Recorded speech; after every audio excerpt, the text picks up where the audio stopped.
we're asking for plantilla positions to fill the entire orchestra component. That is built into our budgetary request, Madam. Sorry to interrupt. DBM, can you answer? Is the provision for the 30 plantilla for the PPO? This is for PPO, right? The Symphony Orchestra. May I request the help of Yes. Mr. Marasigan This be to... DBM's decision to fill up the 30 plantilla positions for the PPO? Or because they're a GOCC, it will come from their operating expense? Because Congress, you know, we cannot approve a plantilla position, can we? We cannot. It's DBM. Yes. We can only provide funds for consultancies through MOE so that you can continue to hire them. So may have the opinion of DBM because they're a GOCC attached to the NCCA. Is there a pending request of CCP pending in DBM for 30 plantilla positions for the orchestra? And are you inclined to accept it, or will they continue to just get consultants? Madam Chair, apologies po, but different bureau po kasi yung nag-handle ng GOCC sa amin. We will coordinate with them. They are the ones po na evaluating po yung pagdating sa plantilla na. While we're still here anyway for the next few hours, can you call so that while they're still here, we have the answer? Because okay po, Madam Chair. We cannot amend the budget and create a plantilla position in any government agency, even in a GOCC. That's to my knowledge. LBRMO, are we allowed to create? We're not allowed, no? Can provide subsidy. Yes, we can provide subsidy as we always provide, but what they want is plantilla, just like the 70 others. So can you find out? We cannot, so maybe they must request. And my question is, have you requested? And if it's pending, we will ask DBM if they're inclined to accept that. Yes. Madam Chair, just to clarify, from the NEP, the only funding that was made available to us for 2026 are only for warm bodies. So there are also vacant positions that we still also don't have funding. So the ideal would be that all the three things that you mentioned could be achieved. One is to have available funding for the other available plantilla positions, some additional funding for MOOE so that we can continue to hire the contractuals for specific concerts to fill the entire requirements of the PPO, and also that the request for additional plantilla positions can move forward. Thank you. You have plantilla positions, 70 for the orchestra. 90 actually, but only 71 are filled right now. We have 19 vacant positions. Okay. You have 70 filled plantilla for PPO,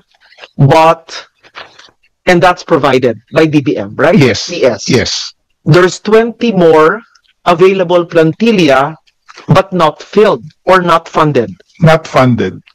Oh, if it's not funded, but you have the persons to occupy the plantilla. Yes. Yes. So what happens is for those 20 positions, they are included among the program musicians or casuals that we hire, yes, for every concert.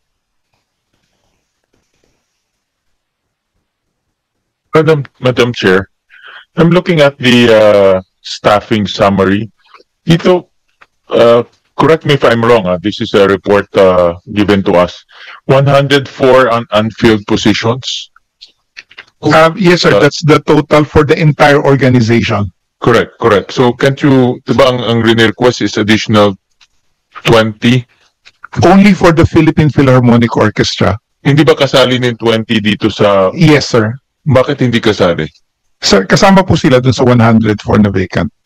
Kasali sila doon. Yes po. So you don't need to create plantilla anymore. Correct? Andun na siya eh. Unfilled lang siya. For the 20, sir, yes. Yes, yes. So what do you need? How come you're not hiring the 20? Sir, funding for the 20, which is included in the 100. That it's not funded for 2020 for the NEP 2026. Okay. So you don't have funding for the 104 or for the 20? For the entire For 104. the entire 104. Okay. Okay. And how much is that? Sir, our total requirement is 324 million, sir, For the 104. for the entire, sir. I just need to subtract for the 104, but for the entire 104, how CCT, much? Kasi they have unfilled na 104 positions. It's 20. For PPO is 20, but the total deficiency is 104. Okay. And then the 100, how much is the 81. 104? sir, 81 million, sir. 81 million. Recurring yan every year. Yes, sir. Yung 20 ng PPO, magkano yun? Yung 20 plantilla. So we don't have to create plantilla positions and request DBM. You have it. They just did not fund it. Okay.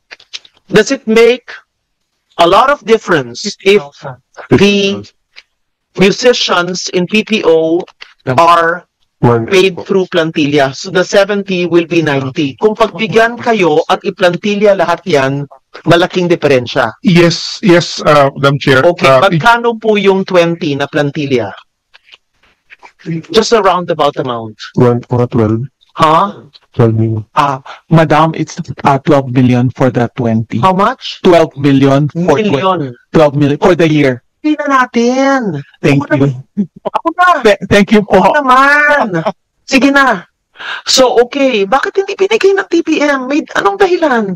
Sige. So, yung buong PPO, iplantilla natin. Yes, Basta allowed, ha? GOCC to. So, we call it MOE-subsidy to CCP as a GOCC to complete the plantilla positions for the musicians para naman may security of tenure at saka may benefits. Oh, bakit yung 70 na tumutugtog, meron yung iba, depende kung may laro o kung may orchestra, may mag-fund o wala, hindi. Sige, ako nang kapayag ba yung chairman? 12 million lang. Payag tayo. Oo naman. Oh! DBM, bakit yung tinanggal yung, hindi nyo pinondohan yung 20?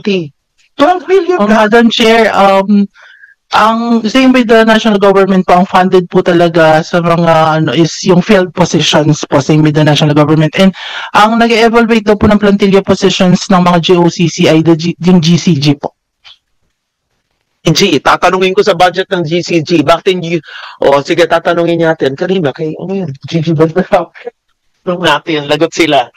Sige, so, are you sure you have the warm bodies, you have the talented people who can fill up your plantilla positions? Yes, ma'am. We actually hire them, some on a consulting basis, some on as a program musician, which is one of. Okay, because you already have the created plantilla positions and you hire them as consultants, we will provide you the subsidy to fill up the plantilla so that it's funded. Tama, DBM, pwede namin gawin yun, no? Legally? Are you, pwede? Tama ba ako? Baka na nga akong mali. Yes po, isubmit to the wisdom naman po of the Senate. Oh, pwede yan, LBRMO, right? So we can give that subsidy to fill up the plantilla which is unfilled insofar as the orchestra is concerned for NEP 2026.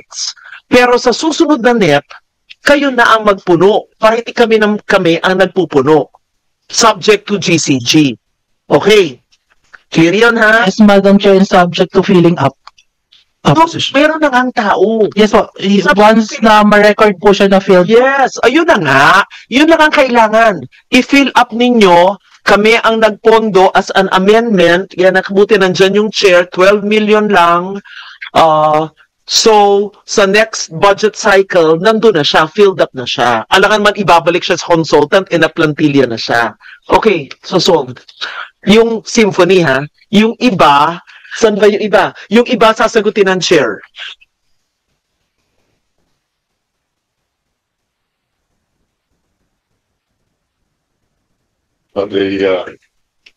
Thank you, Madam. And we'd like to add that the PPO had a very successful concert tour in the United Kingdom.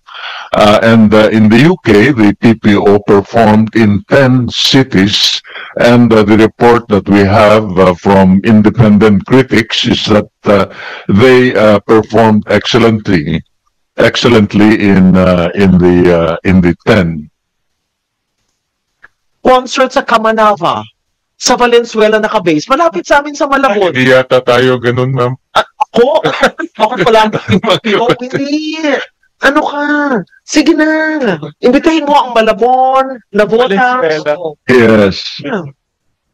Oo. So we're hoping Hindi ganun. Walang gas. in the Technical lang.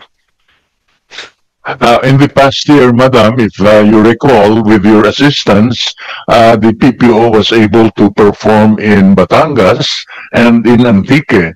And we're hoping that the PPO can perform in other places of the Philippines in the coming year.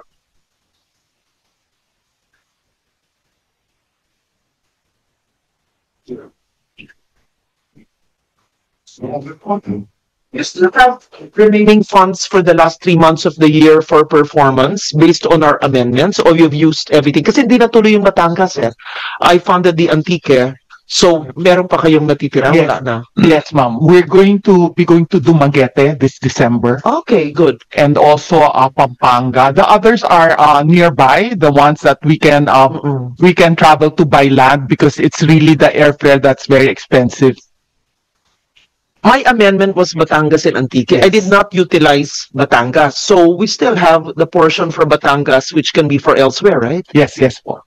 Oh, why don't you do it in Valenzuela? We can do Valenzuela. Let's do Kamanava. Let's do check nyo yung amendment ko. Check lang yung pondo. I don't want you mag-abono kayo. If my amendment only was used for Antique and there's no more time to do Batangas, you might want to do Metro Manila or maybe Intramuros. I guess we do. It's Actually, we have an ongoing program, Madam, with the Intramuros administration, and the most recent one was actually last week. That was held in San Agustin, a band activity. how then Met. Oh, anyway, we see. Metro Manila. Yes. Yeah. Yeah. Kamanap. Ano kay chair? Iba yung pananaw ng chair na sabi niya baka hindi nila type yun. Matatype pa nila. Oo. Alyan sa Karuhatan. We're bringing sa Valenzuela because my families are there. Okay, we will have a Valenzuela PPO. Magbabago na ang isip nyo, type mo pala. Na kapitan mo, imbitahin mo. Sige na, schedule nyo. Very good. Taga Potrero ako sa Malabon, magkadikit lang kaming barangay eh. And Caloocan. Oh, doon. Actually, in addition to the big PPO concert, Madam, we've been holding smaller activities. In Malabon, for example, in the old sacristy, we've held, I think, 2 or 3 small concerts already. Hindi lang pala yung malalaki. When you say small, ilan po sila? Oh, yes, yes. Ilan? How many audience? Ilan ang musicians? Chamber, usually around 20 po. Yung buong orchestra, ilan? Yung buong symphony? If with program musicians, 70 to 90. To 90. Yung nagpuntang Antique, 60 plus. 60. Pero pag maliit lang, chamber ang tawag doon, Opo. ilan lang? 20. 20, between 10 to 20. Ang pinakamaliit na yon. Opo. Or you can do a quartet or a quintet. Yes, pwede rin yun. So I didn't even know you had in Malabon. How nice.